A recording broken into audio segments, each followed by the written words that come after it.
Coming to the point of Mahalaksmi,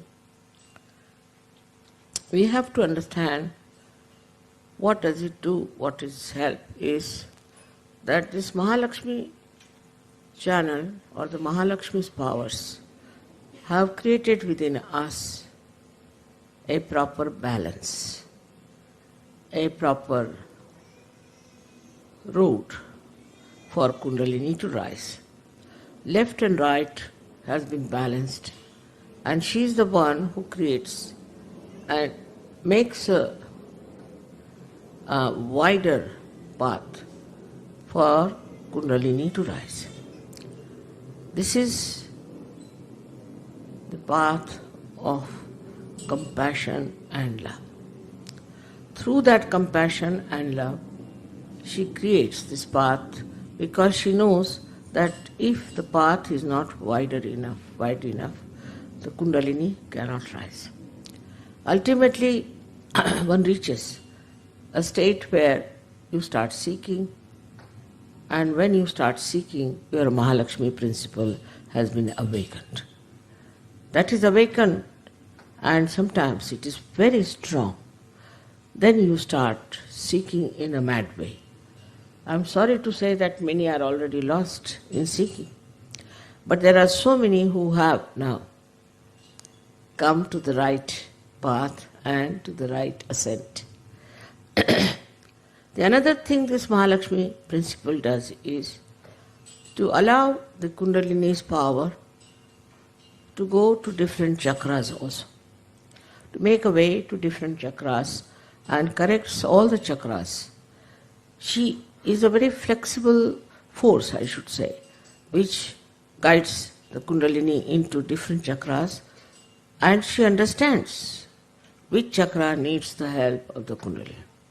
So you must have seen that when the Kundalini rises, how she pulsates, where she goes, where she shows the need is of your awakening. All this works out because she is full of compassion and love that you should get your absolute truth. We have many problems as it is, in Sahaja Yoga, because when people are ascending, they carry on with them some of their past stones and they cannot climb. They try, then they fall. They try, then they fall. Then they go up again, they fall. But today I am going to tell you about what is the state one has to achieve.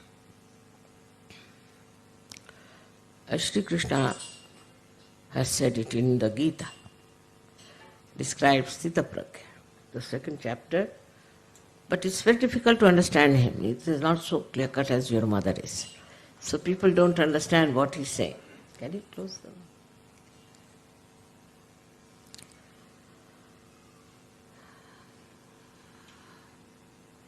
And they ask a question, how? How do you reach that state of Sthitpragya? How do you get to that stage?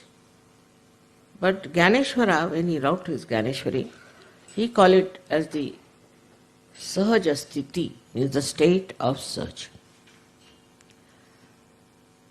He didn't call Sthitpragya.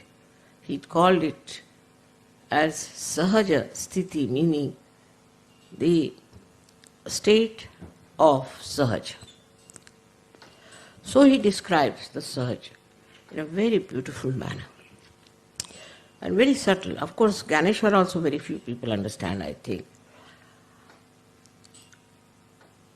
A person who reaches that state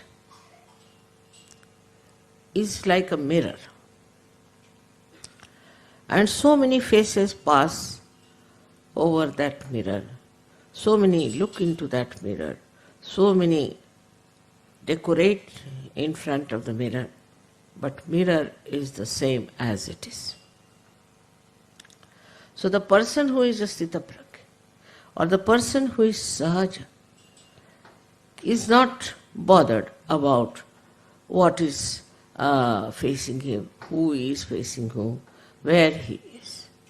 He stays within himself. he contains within himself. Like the sun, if the sun plays with his different rays, he is not lost. All the rays again return to him. In the same way, all the senses that we have, all the senses that are there do play around. But for a person who is in a Sahaj state, it doesn't matter, it makes no difference. He is not involved, he just plays around. Again, all of them come back. This is the state you all have to achieve. Then you are really Sahaj Yogis.